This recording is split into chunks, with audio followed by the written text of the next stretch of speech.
মঠবাড়িয়ায় ঘটে গেল এক চাঞ্চল্যকর ঘটনা।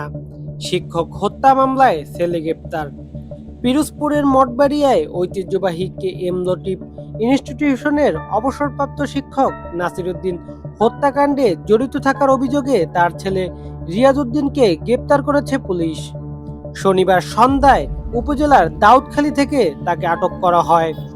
গ্রেফতারকৃত রিয়াজউদ্দিন মঠবাড়িয়া হলতা গুলিশাখালী ইউনিয়নের দুর্গাপুর গ্রামের বাসিন্দা।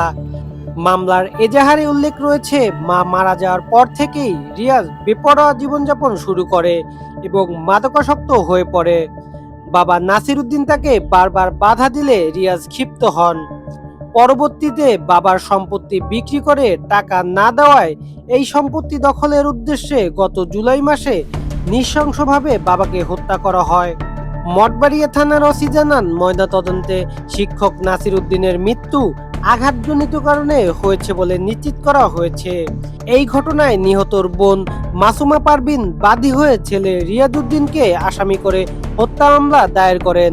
থানা আইন শৃঙ্খলা নিয়ন্ত্রণ করার জন্য যে কোনো ধরনের অপকর্ম, সেটা মাদক হোক, হত্যাকাণ্ড হোক, বিভিন্ন ইফটিজিং হোক, নারী নির্যাতন হোক, যে কোনো বিষয়ে আমরা অত্যন্ত তৎপর এবং আসামিরা যেই হোক না কেন তাকে কোনো ছাড় দেয়া হবে না।